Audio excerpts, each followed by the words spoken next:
for highly advanced technology. These unsubstantiated documents allege there is an underground facility somewhere in the New Mexico desert where the Greys are secretly enacting their evil agenda. They're using us for breeding because they have fertility problems. We don't know how they reproduce. We know they don't have genitals. Those who subscribe to this theory say the Greys abduct young, pregnant women. Then within the first 3 months, first trimester, the pregnancy spontaneously just terminates. There's no bleeding, there's no spontaneous abortion, there's no regular abortion, there's none of that, and all of a sudden, it stops. Believers say the extraterrestrials extract the unborn child from the victims and use them for their alien-human hybrid program. These fetuses, if you will, are somehow kept by the ETs in usually these tanks, we call them. They're kept in fluid, and then they're somehow raised to be adults. The release of these and other documents, coupled with new sightings, fueled the public's appetite for more information.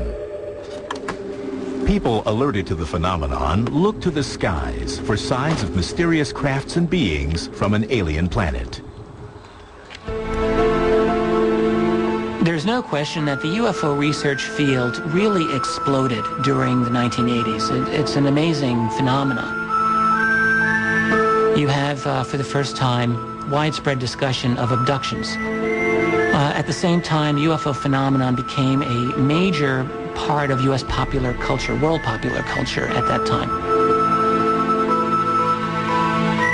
It is very much debatable, but some say the term gray was first used in the 1980s to describe the extraterrestrials that are abducting humans and conducting reproductive experiments.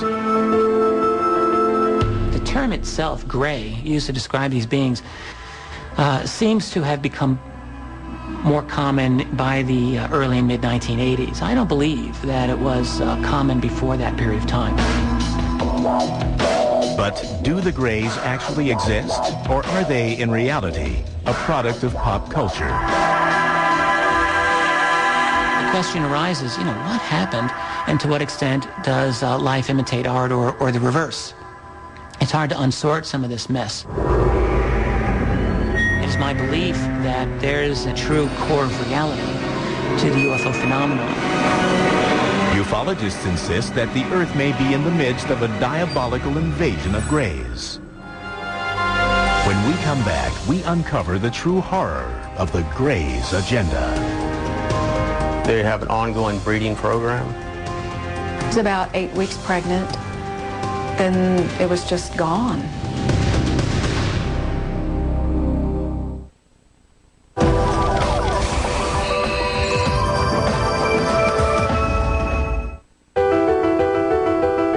As the 21st century unfolds, the numbers of alleged gray alien abductions, according to members of the UFO community, are rising.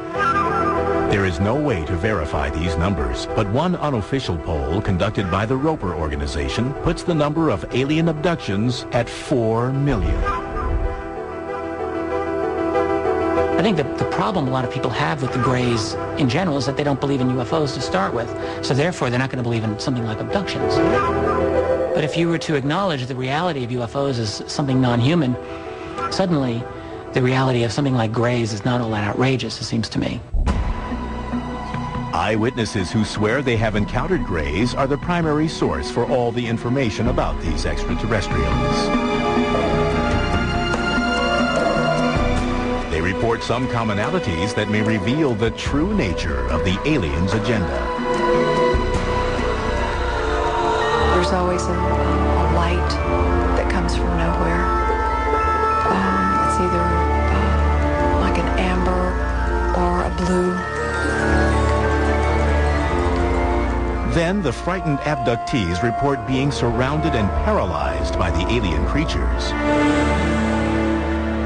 They're not just making you immobile. They put you almost in like a comatose state.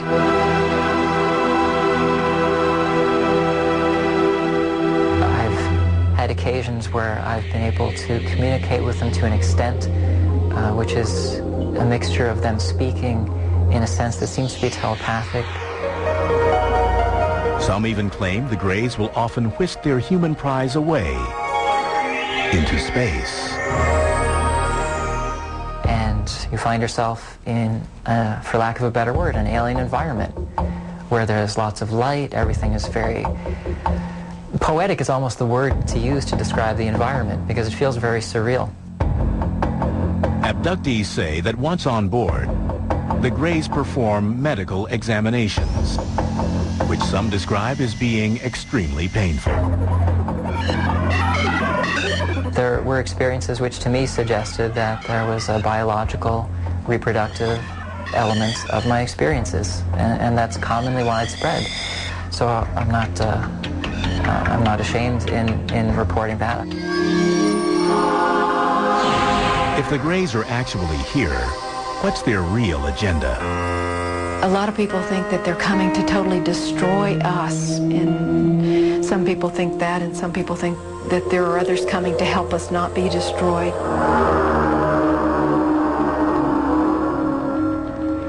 Hypnotherapist and self-proclaimed alien hunter Daryl Sims has been studying the abduction phenomenon for more than 30 years and believes he has uncovered the Greys' true mission. He specializes in recovering repressed traumatic memories from people who claim to have been abducted by aliens. One of the things you would do in the beginning with these people is to relax them completely, and the tone of my voice changes totally. Just focus on the sound of my voice. You'll find the sound of my voice causing your eyes to get heavier. The sound of my voice will comfort you. It'll protect you. And it's okay for you to relax completely. One of his clients, Donna Lee, is the president of the Houston UFO Network. She believes she has been abducted many times by the Greys. In the course of hypnotherapy sessions with Daryl Sims, she has recalled numerous terrifying encounters. She even believes the Greys took her unborn child. I never had anything involved that would have been a miscarriage. I was about 8 weeks pregnant. Then it was just gone. I mean, I did not have the bleeding that's involved. Nothing. In a later regression session, Lee recalled being in a brightly lit, sterile room. They brought a young girl into the room and left her there with me. And she was a hybrid, what we consider a hybrid, although she looked a lot like me. Her hair was, she had really bad hair though, but she looked a lot like me. And she was about the age that my child would have been at that point. Lee claims the hybrid child was about 9 years old. She sat there. I had that realization in that moment when they left me there with her, and she looked at me that, I know you. I know you. And it was this very sad, almost overwhelming sadness. For a while, I would still recall that